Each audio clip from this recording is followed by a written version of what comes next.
तो चलिए आज प्रैक्टिस क्लास हमारा सेकंड होगा और प्रैक्टिस क्वेश्चन को देखते हैं। हमने कुछ क्वेश्चन ऑलरेडी आपके सामने राइट कर दिया है दोस्तों। इसके बाद इस क्वेश्चन को भी देखेंगे और भी कुछ क्वेश्चन देखेंगे और इसमें जो भी कॉन्सेप्ट मिलेंगे उस पर हम डिस्कस करते हुए आपके साथ चलेंगे दोस्तों। ध्यान से देखिएगा पूरे कॉन्सेप्ट को, पूरे क्वेश्चंस के क्लैरिफिकेशन को खूबसूरत तरीके से समझने का प्रयास कीजिएगा माय फ्रेंड। चलिए क्वेश्चन है हमारे सामने, लिखा है she is one of the artist who blank destiny to be immortal. यदि हम फर्स्ट क्वेश्चन को देखें माय डियर, ध्यान दीजिएगा, लिखा है she is one of the artists who blank destined to be immortal. यदि मैं इस क्वेश्चन को देखूं तो आप आराम से, अभी कल के कॉन्सेप्ट में हमने बताया था दोस्तों कि अगर हमारे सामने, कल के कॉन्सेप्ट में हमने बताया था दोस्तों कि अगर हमारे सामने दो सेंटेंस लिखे गए हों दोस्तों और वो दोनों ही सेंटेंस माय डियर जुड़े मिल जाते हों हु से, ये कल के क्लास में हमने बताया था, कल के लेक्चर में हमने बताया था। यदि नहीं देखे हैं तो जा करके पहले इस लेक्चर को अच्छे तरीके से देखिए। कल के क्लास में हमने बताया था कि अगर दो सेंटेंस दोस्तों हमारे सामने लिखे नज़र आते हैं और वे दोनों ही क्वेश्चन, ध्यान दीजिएगा, वह दोनों ही क्वेश्चन ये दोनों ही सेंटेंस हु से जुड़ा मिलता है, तो मैंने बताया था कि हु के ठीक पहले 100% कोई ना कोई एंटीसीडेंट नज़र आएगा दोस्तों, 100% कोई ना कोई एंटीसीडेंट नज़र आएगा माय डियर। और मैंने कहा था वो जो एंटीसीडेंट होगा वो या तो कोई नाउन होगा दोस्तों, वो या तो कोई प्रोनाउन होगा। तो मैंने कहा था कि हु के बाद मैं बात करूं चाहे हेल्पिंग वर्ब की और बात करूं चाहे मेन वर्ब की, जो भी हेल्पिंग वर्ब या मेन वर्ब आएगा इस एंटीसीडेंट के हिसाब से आएगा माय डियर। तो आइए इस क्वेश्चन को देखते हैं। अगर फर्स्ट क्वेश्चन को देखें माय डियर तो यहाँ देख लीजिए, लिखा है she is one of the artist. एक क्वेश्चन ये लिखा है माय डियर और दूसरा क्वेश्चन यहाँ पर आपका एंड हो रहा है, यहाँ से शुरू होकर के यहाँ पर एंड हो रहा है। अब आप देखिए इन दोनों ही सेंटेंस को जोड़ने का काम माय डियर यहाँ कौन कर रहा है, हु। यहाँ हु जो है जोड़ रहा है और जोड़ने के साथ साथ ये अपने से ठीक पहले लिखे गए वर्ड को रिलेट कर रहा है। रिलेटिव प्रोनाउन भी है दोस्तों। रिलेटिव प्रोनाउन कैसे है, कैसे रिलेट करता है, डिटेल वीडियो में पढ़ूंगा प्रोनाउन के दोस्तों। फिलहाल यहाँ सब्जेक्ट ऑफ एग्रीमेंट में जो कंटेंट बताया हूँ आप उसी के हिसाब से चलिए कि अगर दो सेंटेंस को हु शब्द जोड़ेगा तो हु के बाद जो हेल्पिंग वर्ब या मेन वर्ब आएगा वो इसके ठीक पहले लिखे गए एंटीसीडेंट के हिसाब से आएगा। यहाँ पर आप हु को देखिए बेटा, आप यहाँ पर हु को देखेंगे तो हु के ठीक पहले यहाँ क्या लिखा है, जी हाँ क्या लिखा है दोस्तों, आर्टिस्ट लिखा है। क्या लिखा है, आर्टिस्ट लिखा है। आप ज़रा सोचिएगा तो अगर इसके हिसाब से हमें यहाँ पे वर्ब का यूज करना है। अब आप देखें यहाँ आर्टिस्ट में मैंने यहाँ तो दोस्तों यस जुड़ा हुआ है। क्या लिखा है, आर्टिस्ट में यस ऐड हुआ है, यानी यहाँ पर जो आर्टिस्ट लिखा है माय फ्रेंड वो प्लूरल है। क्या है दोस्तों, प्लूरल है। यदि यहाँ का एंटीसीडेंट सिंगुलर होगा तब तो हु के बाद जो भी वर्ब आप यूज करोगे वो सिंगुलर फॉर्म में होगा बेटा, लेकिन यहाँ का एंटीसीडेंट प्लूरल है, इसका मतलब इसी के अकॉर्डिंग मुझे यहाँ वर्ब यूज करना है। यहाँ पर जो भी वर्ब आएगा दोस्तों वो प्लूरल आएगा, क्योंकि यहाँ पर आर्टिस्ट सिंगुलर नहीं प्लूरल लिखा है। अब ये तो कंफर्म हो गया दोस्तों लॉजिक से कि यहाँ पर मुझे प्लूरल वर्ब यूज करना है। और जब हमको ये पता चल जाए, अगर हमको ये पता चल जाए कि सेंटेंस में हमें प्लूरल वर्ब यूज करना है तो जो आपके सामने ऑप्शन दिए गए हों माय फ्रेंड उसमें आप पहले सिंगुलर वर्ब को ख़त्म कर दीजिए। तो आइए देखते हैं। अगर क्वेश्चन को देखें तो यहाँ वाज हो नहीं सकता क्योंकि ये सिंगुलर है। इज की बात करूँ तो ये हो नहीं सकता क्योंकि ये क्या है, सिंगुलर है माय डियर। अब मेरे सामने दो ऑप्शन है, एक है वर और दूसरा है आर। जी हाँ, एक है वर और दूसरा है आर। इन्हीं दोनों में से एक वर्ब यूज होगा। अब क्वेश्चन उठेगा कि सर यहाँ वर लगाएंगे या आर लगाएंगे, तो माय डियर बड़ा सिंपल सा लॉजिक है। आप यहाँ देखिए, आइए यहाँ पर देखिए कौन सा टेंस यूज किया गया है दोस्तों, इज, यानी प्रेजेंट टेंस यूज किया गया है। वो अगर भाई इधर प्रेजेंट है तो प्रेजेंट का कॉम्बिनेशन आप प्रेजेंट से करिए, हालांकि हमेशा ऐसा नहीं होगा, लेकिन यहाँ प्रेजेंट का कॉम्बिनेशन दोस्तों प्रेजेंट से करिए। तो हम यहाँ पर किस पे जाना चाहेंगे, आर पे जाना चाहेंगे दोस्तों, यानी यहाँ वेयर कहना गलत होगा माय डियर। और यहाँ पर हम अप्रोप्रिएट आंसर क्या लगाएंगे, आर लगाएंगे। यानी आर्टिस्ट के हिसाब से मेरे प्यारे बच्चों यहाँ क्या लगेगा, आर लगेगा। समझ में आ गया होगा, अगर आ गया है तो प्लीज़ लाइक कर दीजिए। I am waiting for your liking. Okay, चलिए नेक्स्ट क्वेश्चन की बात करते हैं माय डियर। बढ़िया समझ में आएगा। अगर आप हमारे सारे के सारे लेक्चर को देख करके चलोगे तो 100% बेटा आपको कहीं से कोई भी समस्या नहीं होगा। ये वादा है इंग्लिश तक का, ये वादा है अखिलेश दुबे का। हेलो, आइए देखते हैं। नेक्स्ट क्वेश्चन है, देखिए अगला लिखा बेटा, नेक्स्ट क्वेश्चन मैंने लिखा है यहाँ पर, ध्यान दीजिएगा, लिखा है he who my patron should stand by me. यदि मैं इस क्वेश्चन को देखूँ तो फिर से आप यहाँ दिमाग लगा सकते हो माय डियर। यहाँ नज़र आ रहा है हु, जी हाँ यहाँ नज़र आ रहा है दोस्तों हु, और हु के ठीक पहले यहाँ क्या लिखा है ही। अब आप खुद सोच लीजिए, मैंने कहा ना कि जो भी हु के ठीक पहले एंटीसीडेंट होगा दोस्तों, वो या तो कोई नाउन होगा या तो कोई प्रनाउन होगा। यहाँ नाउन लिखा था दोस्तों, यहाँ पे क्या लिखा है, प्रनाउन लिखा है। क्या लिखा है, प्रनाउन लिखा है दोस्तों।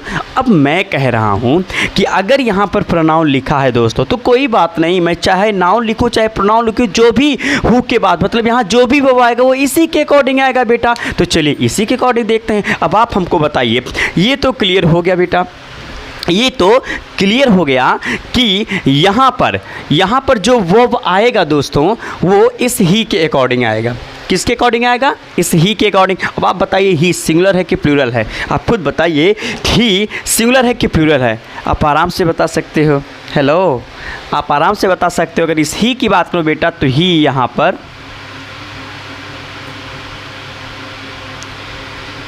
पर दोस्तों सिंगुलर है, और इसी के अकॉर्डिंग हमें यहाँ पर वर्ब को यूज करना है।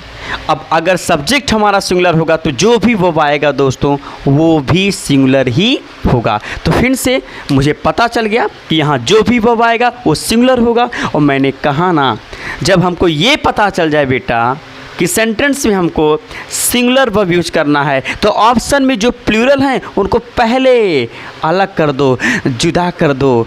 तुम पास आए, हेलो, आइए देखते हैं। जी हाँ, तो ये 4 ऑप्शन मेरे सामने है, इसमें से जो प्लूरल है हटा दीजिए। तो हैव की बात करूँ, ये प्लूरल है, हो नहीं सकता, ये हो नहीं सकता, नहीं ये हो नहीं सकता। हेलो, कि तुम्हारी गाना सुन रहे हो, डिस्कस देखो। हैव नहीं हो सकता दोस्तों, आर नहीं हो सकता। मेरे पास 2 ऑप्शन है, एक बचा है हैज, एक बचा है इज। समझ में आ रहा है ना, आ रहा ना बेटा? अगर आ रहा तो आइए देखते हैं इस क्वेश्चन को। मैंने कहा ही हु ब्लैंक। अब ध्यान दीजिएगा, ये तो क्लियर हो गया कि इसके हिसाब से वर्ब आना था, तो जो प्लूरल होगा वो नहीं होगा। हमारे सामने 2 ऑप्शन है बेटा, एक है हैज और दूसरा है इज। अब क्वेश्चन उठेगा कि सर, हेलो सर, हैज या इज में से क्या आएगा? तो बेटा हैज का प्रयोग किसी सेंटेंस में तब करते हैं जब उसके बाद कोई वर्ब का थर्ड फॉर्म आया हो। अब बताइए, यहाँ पर माई पैट्रॉन कोई वर्ब है? वर्ब है दोस्तों। हैव या हैज के साथ हम हमेशा जानते हैं वर्ब का थर्ड फॉर्म यूज होता है। यहाँ पर यदि मैं हैज को फिलअप करता हूँ तो यहाँ माई पैट्रॉन लिखा है दोस्तों। माई पैट्रॉन कोई वर्ब नहीं है यहाँ, हालांकि इज के बाद में भी जो वर्ब आता है वो आईएनजी फॉर्म या थर्ड फॉर्म में आता है दोस्तों। लेकिन यहाँ पर कह क्या रहा कि वह इंसान मेरा पैट्रॉन है, होने की बात की जा रहा है दोस्तों। यानी यहाँ पर इज का यूज ज़्यादा अप्रोप्रिएट होगा दोस्तों। यानी यहाँ हैज भी कहना गलत होगा और राइट आंसर हमारा इज होगा। यानी यहाँ हमारा अप्रोप्रिएट आंसर बेटा क्या होगा? इज होगा। समझ में आ रहा है? अगर समझ में आ रहा है तो प्लीज़ लाइक करें। हैज या हैव तब होता जब यहाँ कोई वर्ब का थर्ड फॉर्म लिखा होता, लेकिन इज तीनों कंडीशन में आ सकता है। इज के बाद अगर कोई नाउन है या कोई एडजेक्टिव है तो भी आ सकता है दोस्तों, और इज के बाद अगर वर्ब का आईएनजी फॉर्म है तो भी सेंटेंस में आ सकता है। इज के बाद कोई वर्ब का थर्ड फॉर्म है दोस्तों तो भी सेंटेंस में इज का प्रयोग किया जा सकता है माय फ्रेंड। लेकिन हैव हैज की बात करें, यदि पोजीशन बताते हैं तो यकीनन ये नाउन अपने साथ लेकर के आ सकते हैं दोस्तों। लेकिन यहाँ पोजीशन की बात नहीं हो रही है माय फ्रेंड, और या फिर सेकंड पैटर्न में ये अपने साथ वर्ब के थर्ड फॉर्म का यूज करेंगे। चलिए, तो यहाँ पर इज ज़्यादा अप्रोप्रिएट था इसलिए मैंने इज लगा दिया। चलिए नेक्स्ट क्वेश्चन है दोस्तों, बहुत ही प्यारा क्वेश्चन है। लिखा है नीदर आशीष, वाओ आशीष, हेलो आशीष, आओ पढ़ो लो बेटा। नीदर आशीष फिर नॉर हिज फ्रेंड्स। अब आप देखिए एक नया क्वेश्चन आपके सामने आया, नीदर के साथ नॉर, ईदर के साथ और। आप तुरंत समझ गए होंगे कि ये तो एक कंजंक्शन है। जी हाँ, कौन सा कंजंक्शन है मेरे कमेंट बॉक्स में ज़रूर कमेंट करके बताइएगा कि ये कौन सा कंजंक्शन मैंने लिखा हुआ है। फिलहाल आइए इसके टॉपिक को समझते हैं। चलिए इसके लॉजिक को सीख लेते हैं दोस्तों। इसका टॉपिक मैंने शायद क्लास में डिस्कस नहीं किया था, लेक्चर के दौरान नहीं डिस्कस किया था। चलो हम इसको बता देते हैं, ध्यान से समझिएगा। इसका लॉजिक क्या है दोस्तों, सुनिए। रूल ये कहता है कि अगर सेंटेंस में हमको जी हाँ, अगर सेंटेंस में हमको नीदर, क्या लिखा दोस्तों, नीदर, या फिर सेंटेंस में हमको ईदर, इसको नाइदर आइदर भी कुछ लोग पढ़ते हैं बेटा, नीदर नज़र आए या फिर ईदर, और इनके साथ बेटा, इनके साथ यहाँ पर बीच में हमको और नज़र आ जाए, फिर इनके बाद कोई प्यारा सा वर्ड आ जाए। तो एक चीज़ बता दूँ, पहले ध्यान से मेरी बात को समझिए, पहले चीज़ों को समझ लीजिए, तब आप बढ़िया से क्वेश्चन को सॉल्व कर पाओगे। ध्यान दीजिए, एक चीज़ बता दूं, अगर नीदर और ईदर दोस्तों, अगर नीदर और ईदर किसी भी सेंटेंस में सब्जेक्ट के रूप में आते हैं, किसके रूप में आते हैं दोस्तों, सब्जेक्ट के रूप में, तो ध्यान से समझिएगा। नीदर लिखा हो या ईदर लिखा हो, इनके बाद जो लिखा होगा वो आपका सब्जेक्ट 1 होगा दोस्तों। हेलो, क्या होगा, सब्जेक्ट 1 होगा। फिर और के बाद जो लिखा होगा बेटा वो आपका सब्जेक्ट 2 होगा। ध्यान से चीज़ों को समझिएगा, जो मैं आपको लॉजिक बता रहा हूँ, बहुत इंपॉर्टेंट लॉजिक आपको मैं बता रहा हूँ कि यदि सेंटेंस में, कैमरामैन देखिए मैंने क्या कहा, ध्यान दीजिएगा मेरे प्यारे बच्चों, मैंने कहा यदि सेंटेंस में नीदर और ईदर सब्जेक्ट की जगह राइट करे मिल जाते हैं, सब्जेक्ट की जगह रिटन फॉर्म में आ जाते हैं दोस्तों, तो एक चीज़ बता दूं, नीदर या ईदर के जस्ट तुरंत बाद जो लिखा होगा वो सब्जेक्ट 1 होगा दोस्तों। इसके बाद और नज़र आएगा, ध्यान दीजिएगा, इसके बाद क्या नज़र आएगा, और वो आर के ठीक तुरंत बाद जो होगा वो सब्जेक्ट 2 होगा, वो सब्जेक्ट 2 होगा। तो हमें बताना ये है बेटा कि इनके बाद, जी हाँ, इनके बाद जो भी वर्ब आएगा, जी हाँ, अभी मैं इसका स्ट्रक्चर अच्छे से बनवा देता हूँ, जो भी वर्ब आएगा बेटा वो सब्जेक्ट 2 के अकॉर्डिंग आएगा। इस चीज़ को दिमाग में रखे रहिएगा, वो हमेशा सब्जेक्ट 2 के, या यूँ समझ लीजिए कि वर्ब का जो नियरेस्ट सब्जेक्ट होगा उसी के अकॉर्डिंग हमें सेंटेंस में वर्ब का यूज करना है। अभी मैं इसका स्ट्रक्चर अच्छे तरीके से समझा देता हूँ आपको। चलिए, तो इस हिसाब से अगर देखें तो बेटा यहाँ लिखा है नीदर आशीष, फिर नॉर हिज फ्रेंड्स। अब आप देखिए यहाँ पर मैंने क्या लिखा है, नीदर के बाद ये जो लिखा है आशीष, ये आपका सब्जेक्ट 1 हो जाएगा बेटा। फिर यहाँ लिखा है नॉर, और नॉर के बाद ये आपका सब्जेक्ट 2 हो जाएगा बेटा। ये सब्जेक्ट 1, ये सब्जेक्ट 2। तो मैंने कहा ना कि यहाँ पे जो भी वर्ब आएगा वो नियरेस्ट सब्जेक्ट 2, यानी जो नियरेस्ट सब्जेक्ट होगा बेटा उसी के अकॉर्डिंग मुझे वर्ब यूज करना है। अब आप हमको बताइए नियरेस्ट सब्जेक्ट यहाँ क्या है, हिज फ्रेंड्स। आप यहाँ देख लिए फ्रेंड में क्या जुड़ा है, यस, यानी अब की बार जो नियरेस्ट सब्जेक्ट है बेटा वो प्लूरल है।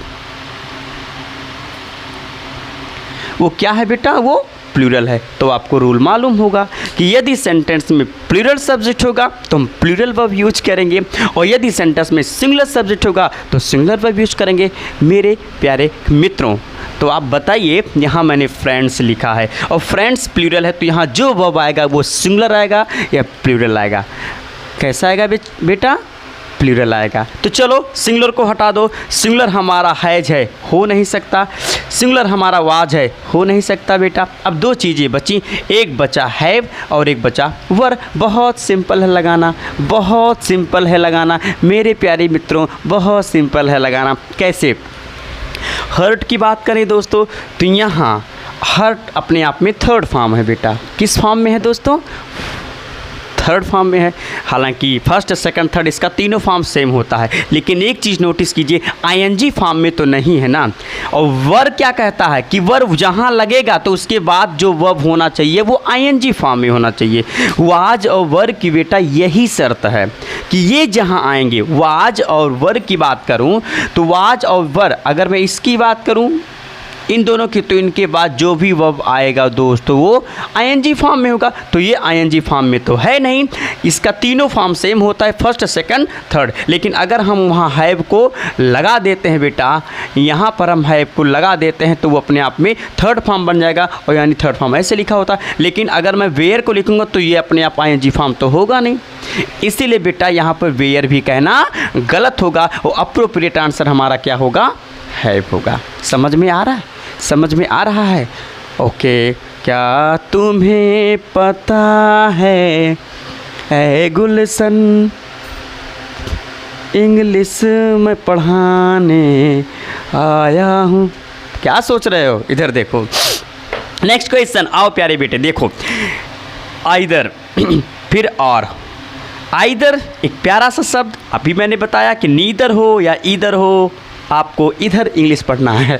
यहाँ ईदर लिखा है बेटा, यहाँ और। अब अगर मैं बात करूँ बेटा तो इस ईदर के बाद ये जो लिखा है ये आपका सब्जेक्ट 1 होगा, और इस आर के बाद ये जो लिखा है ये आपका सब्जेक्ट 2 होगा। मैंने कहा ना, यदि सेंटेंस में नीदर ईदर नज़र आए तो इनके बाद जो पहले होगा वो सब्जेक्ट 1 होगा, इनके बाद जो होगा वो सब्जेक्ट 2 होगा, और जो वर्ब आएगा वो नियरेस्ट सब्जेक्ट के अकॉर्डिंग आएगा बेटा। यानी अब की बार यहाँ जो वर्ब आएगा बेटा वो आई के अकॉर्डिंग आएगा, ही के अकॉर्डिंग नहीं आएगा।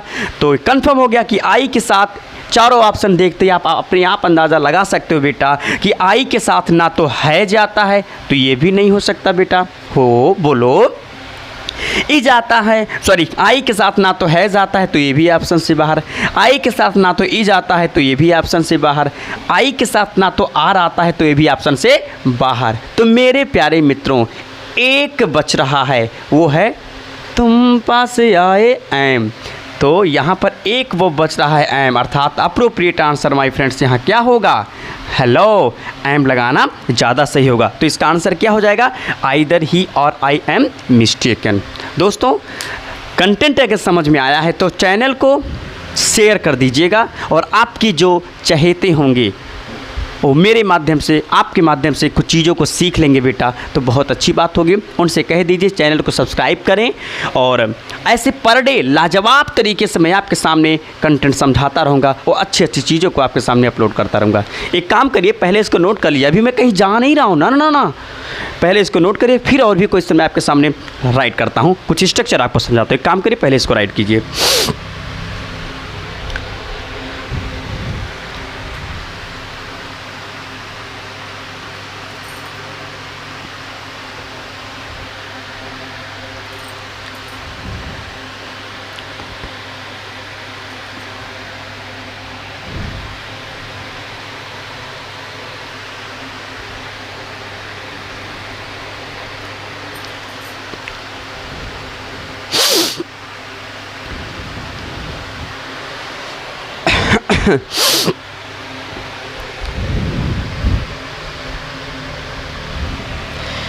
तो मेरे प्यारे मित्रों, हम उम्मीद करेंगे आप इसको नोट कर लिए होंगे। चलिए, ये ईदर आर नीदर नाथ से रिलेटेड कुछ आपको मैं कॉन्सेप्ट लिखा देता हूँ। मैंने कहा था ना, प्रैक्टिस के दौरान जो कॉन्सेप्ट मिलेंगे उसको मैं राइट करवाते चलूँगा, ताकि आपके लिए कहीं कोई समस्या ना बने। चलिए देखिए, इसको इरेज करता हूँ मैं।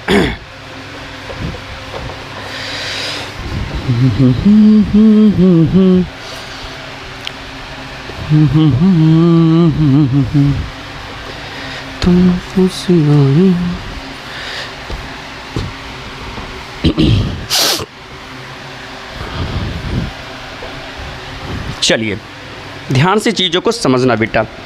पहली बात, जैसे हमने लिखा कॉन्सेप्ट,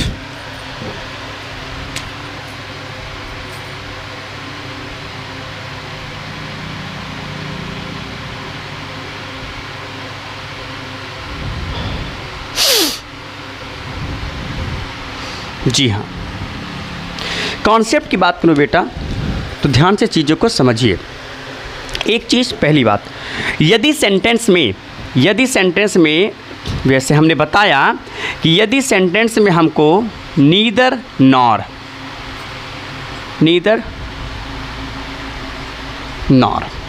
ठीक, या फिर सेंटेंस में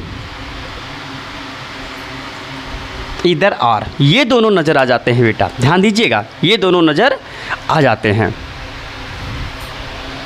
तो एक चीज़ दिमाग में समझ लीजिए, सब्जेक्ट के रूप में, तो इनके बाद जो लिखा होगा वो हमारा सब्जेक्ट 1 होगा, और इनके ठीक तुरंत बाद नॉर के बाद जो लिखा होगा वो हमारा सब्जेक्ट टू होगा।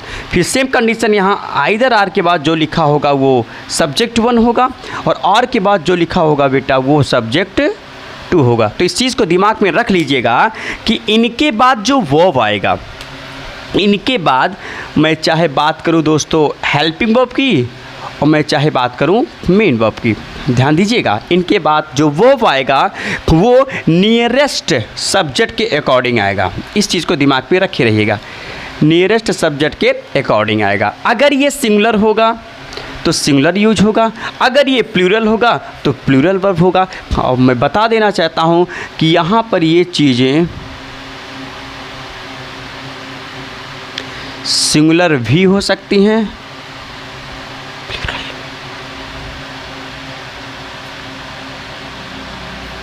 और यहाँ पर ये चीज़ें प्लूरल भी हो सकती हैं। सेम कंडीशन यहाँ भी चीज़ें सिंगुलर भी हो सकती हैं, चीज़ें प्लूरल, जो भी होगा। अगर सिंगुलर है तो सिंगुलर वर्ब यूज करेंगे, प्लूरल है तो प्लूरल वर्ब यूज करेंगे, मतलब इसी के अकॉर्डिंग हमें वर्ब को यूज करना है। अभी मैंने आपको इसके सामने एग्जाम्पल लेकर के बताया। ये पहला कॉन्सेप्ट था बेटा, पहले इसको नोट करो, फिर एक और कॉन्सेप्ट बता देता हूँ, तुरंत आप समझ जाइए। ताकि इसको नोट करें तो नोट कर लिए होंगे, जी हाँ। चलिए इसके बाद इसी से रिलेटेड और एक मिनट, ये देखिए यहाँ पर कलाकारी कर दिया है बेटा मैंने। यहाँ आर तो मैंने लगाया ही नहीं, नहीं लगाया, लगा है, देख लो। चलो देखो तो बेटा नेक्स्ट कॉन्सेप्ट, इसी से रिलेटेड नेक्स्ट कॉन्सेप्ट ये है, कॉन्सेप्ट ये है बेटा, ध्यान दीजिएगा कि जैसे हमने कहा, ध्यान दीजिएगा, यदि सेंटेंस में हेलो, यदि सेंटेंस में हमको नज़र आ जाता है पीछे, एक मिनट सॉरी, यदि सेंटेंस में हमको नज़र आ जाता है ईच, या फिर सेंटेंस में नज़र आ जाता है, गड़बड़ हो जा रहा है, यदि सेंटेंस में ईच नज़र आ जाए, यदि सेंटेंस में एवरी नज़र आ जाए, यदि सेंटेंस में आइदर नज़र आ जाए, और यदि सेंटेंस में बेटा नाइदर नज़र आ जाए, जी हाँ, और भी चीज़ें हो सकती हैं। तो याद रखना जो चीज़ मैं बताने चला ये बहुत ही इंपॉर्टेंट है, याद रखना। इनके साथ में अगर हमारे सामने नज़र आ जाता है ऑफ, क्या नज़र आ जाता है दोस्तों? ऑफ। तो एक चीज़ यहाँ प्रायः कंफ्यूज आपको कर सकता है कि ऑफ के बाद जो भी चीज़ यहाँ, जो भी नाउन या जो भी प्रनाउन, या जो भी प्रनाउन आपको लिखा होगा बेटा, तो ये नाउन और प्रनाउन, ये एक नाउन और प्रनाउन सिंगुलर भी हो सकते हैं, और ये नाउन और सॉरी सिंगुलर नहीं होंगे, हमेशा प्लूरल होंगे बेटा, गड़बड़ मैंने बोल दिया। ये नाउन और प्रोनाउन हमेशा प्लूरल होंगे, ये हमेशा प्लूरल होंगे। तो इनको देख करके आप कंफ्यूज मत होइएगा, बस इतना याद रखिएगा कि इनके बाद जो भी हेल्पिंग वर्ब या मेन वर्ब होगा बेटा, जो भी हेल्पिंग वर्ब या मेन वर्ब होगा वो इनके अकॉर्डिंग आएगा। और ये सब के सब बेटा ध्यान दीजिएगा, ये सब के सब सिंगुलर होते हैं। अगर मैं ईच, एवरी, आइदर, नीदर की बात करूँ बेटा, तो ये सब के सब सिंगुलर होते हैं। ये क्या होते हैं? सिंगुलर। और यदि ये सिंगुलर हैं तो इनकी वजह से जो वर्ब आप लगाओगे बेटा, इनकी वजह से जो वर्ब लगाओगे वो भी कैसा हो जाएगा? हाँ बोलो, सिंगुलर हो जाएगा बेटा। कैसा हो जाएगा? सिंगुलर हो जाएगा। हम उम्मीद करते हैं कि टॉपिक आपको समझ में आ गया होगा। एग्जाम्पल देके मैं समझा देता हूँ, ध्यान दीजिएगा। मैं यहाँ ऊपर से एग्जाम्पल लिख देता हूँ, ध्यान दीजिएगा। जैसे मान लिया हमने एक छोटा सा एग्जाम्पल लिखा, हमने लिखा चलो कौन सा एग्जाम्पल,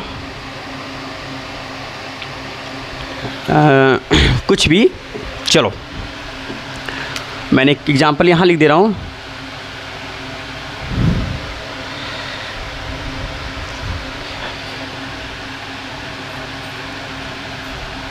either of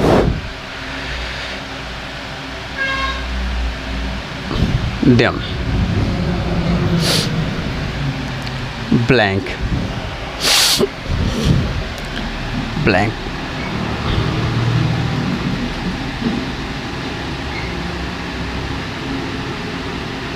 coming। देखिए अब यहाँ पे मैं ऑप्शन लगा देता हूँ बेटा।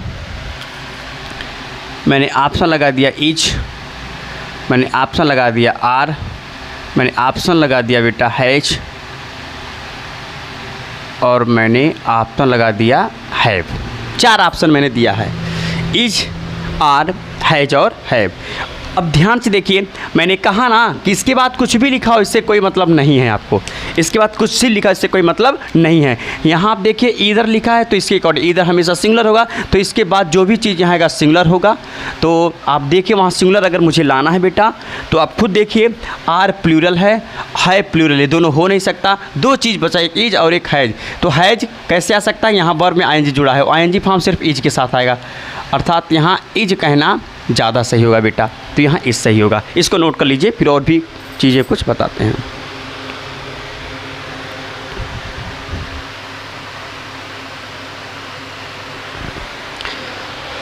तो दोस्तों टाइमिंग बहुत ज़्यादा हो रहा है आज की वीडियो का।